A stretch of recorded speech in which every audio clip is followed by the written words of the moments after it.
I know it's really like kind of specific to our fields, but I don't know. If you don't have friends who are in those fields, we can tell you, like, we can ask us, maybe we have friends in those fields. I don't know.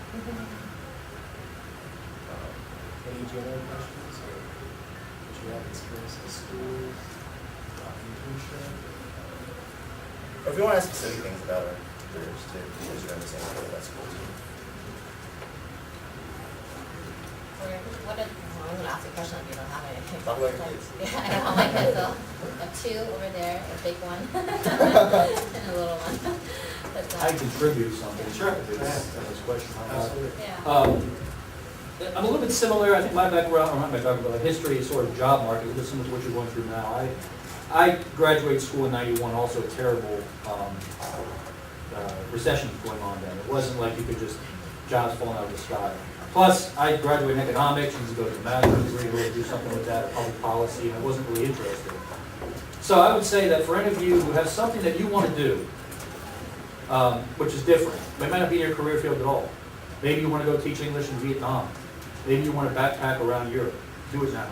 Do it now when you don't have the responsibilities and you're free to do what you want to do. Now, if you want to go earn some money and whatever that, you want to wait tables, whatever that is, the job market will always be there.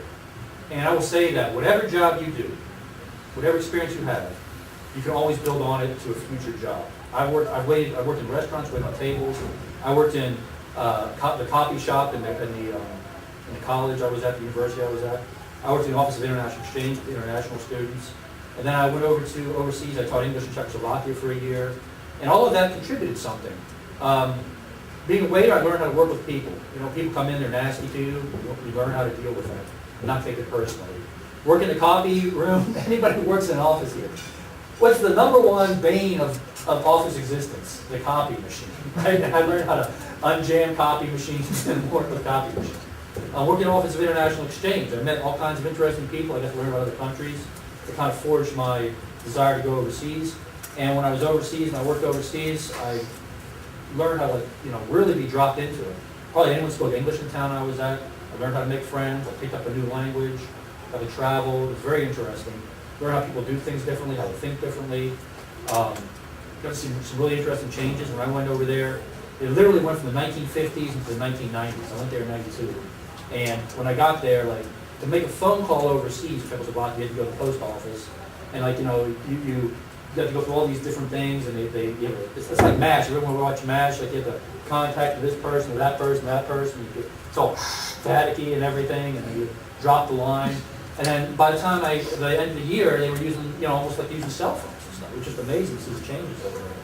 And from that experience, I took a job in Hong Kong, and they were like, well, are you sure they were concerned about somebody just coming over to Hong Kong, because a lot of people go to a foreign country and they're like, oh, I can't handle this. And I told them, yeah, I lived overseas for a year on my own. Like, okay, well, I guess you can handle this kind of thing, And before I even went to Hong Kong, like I said, in my major, I just really couldn't find anything I wanted to do.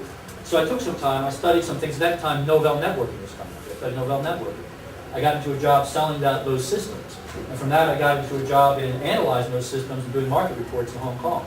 Then I got on with Hewlett-Packard. I was in IT for about 6 or 7 years, but I always wanted to be a pilot. So then when it came time to interview for my job experience and everything, and I got all this job experience, probably my first airline job, they said, well, you're going to be away from home a lot. Initially, you might even get home at all, right? How are you going to deal with that? And I said, well, my wife and I, we were split for a while. When I was studying, she was back in Taiwan, or I was working in Hong Kong, and we're used to being apart. I said, okay, well, you understand. And that kind of helped me get the job, because they knew that I wouldn't back out of it. They knew that I understood what it would be like to, have to live in a different environment. And I could be dropped into a different environment and adjust to it. So all I would say is that whatever job you take, be surprised, be open-minded, and you get the most you can from that experience, you can apply it to whatever other new job you get. That's good.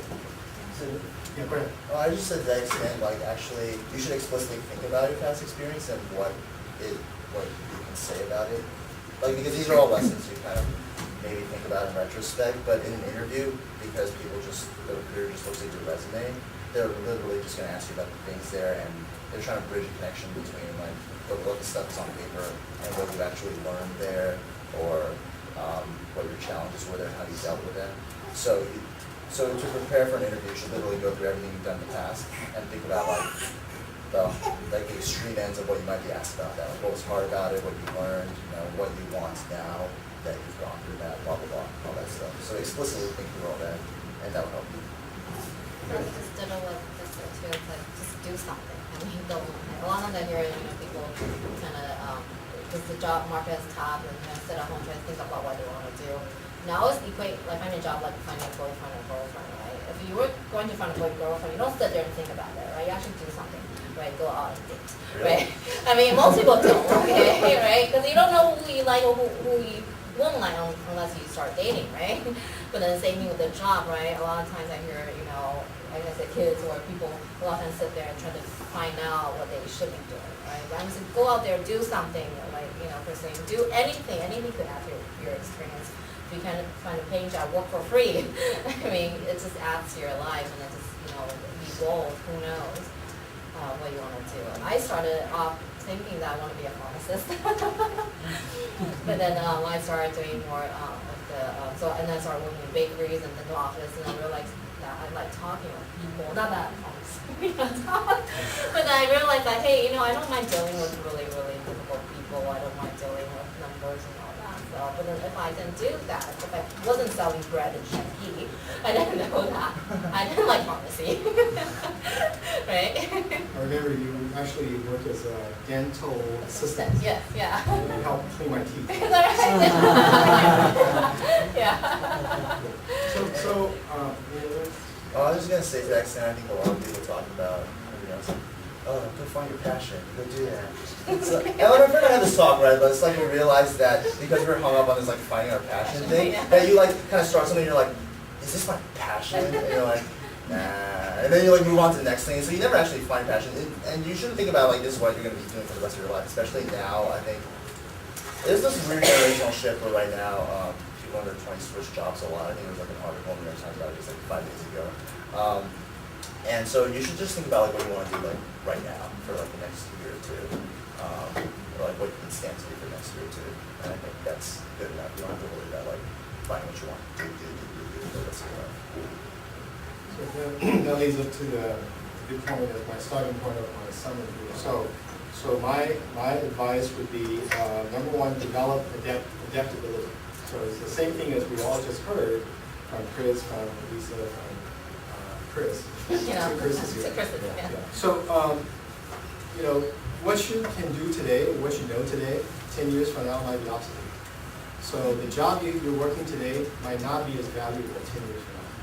So the most valuable thing is to learn to adapt to new technology, new knowledge, and new skills, and then accumulate power, as I call it. So accumulate power means, knowledge is power. The skill is your power, interpersonal skill, communication skill. Those are all your power. You want to accumulate those. One quick history, I want to make it very short.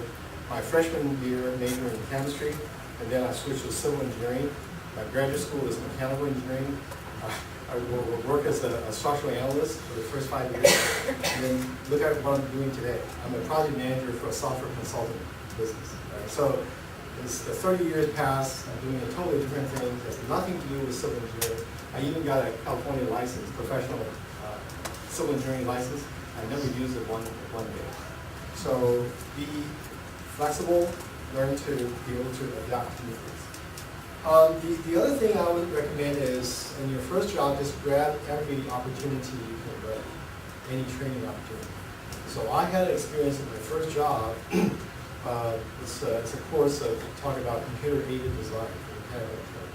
If I had missed that training, my whole career path would be changed. So just because of that 2 weeks training, it totally changed my career path, at least in the next 15 years. So take whatever training opportunities you have. And the other thing I'd like to share is a little bit about my testimony. So I became a Christian when I was a senior year, and then finished graduate school, came to San Jose, worked for General Electric in San Jose, so got my first job. Then I started to think, do I really need God? So I got what I was looking for. I've been working very hard, finished my master's degree. I found my first job. I felt that I got everything. Right? So there's a sense of pride, and also a sense of or misunderstanding about God. At that time, I kind of positioned God as a blessing machine. So whenever I'm in trouble, I need to be blessed, I need help, and then I went to God. So when I found my first job, I thought, hey, I got a good salary, it's a very stable job at that time, at least. Looking back, it's not stable at all. So I decided to leave church for about a year. And I mingled with all the non-Christian friends, and then at the end of the year, after, I thought I had all the fun, and I got a feeling of total emptiness. So I found that all the things I had experienced by doing, I thought I had, actually, I didn't have. But also the friends I had, they didn't have the things I was looking for. So, with God's mercy, I was able to come back to church and started really studying the Bible. And then I found that I was not familiar with the biblical teaching. So that's how some of the concept was mistaken, and some of the value was not appropriate either.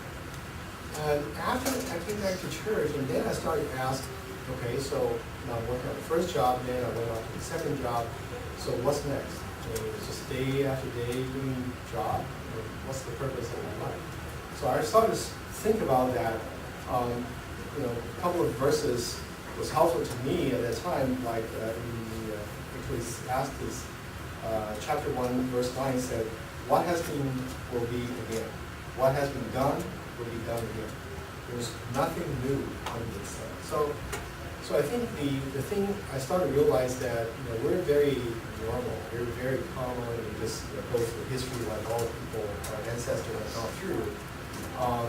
So what can we do to contribute to this generation?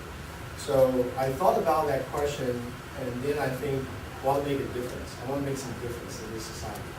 And after some seeking, I felt that the best way to make a difference is through preaching the gospel, because it really changed people.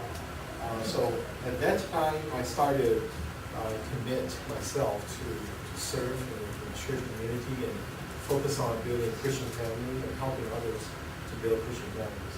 So that became my call, in addition to just go from one job to the next. Because after 2 jobs, you're going to find, okay, so am I going to do the same thing over again? That's right. So I found a couple of verses very helpful to me. And for example, in the Ecclesiastes chapter 12, the ending chapter, verse 1 said, remember your Creator in the days of your youth, before the days of trouble come and the years approach, when you will say, I find no pleasure in you. So which means that when we were young, we started to acquire all this knowledge, and we started gaining the experience. We need to learn how to help people, share with other people. And the other verse, the last verse 13 says, for all has been heard, here is the conclusion of the matter. Fear God and keep his commandments, for this is the whole beauty of man. So I think, as we start to get into the first job experience after we finish college, we need to start to think about the purpose of our life. Otherwise, how we're just going to continue, switching jobs, hopping jobs without thinking about that. So hopefully today's discussion is helpful. Learn some practical experience and stimulate some thoughts about your future. All right? Experience with God. Okay, let's close with prayer.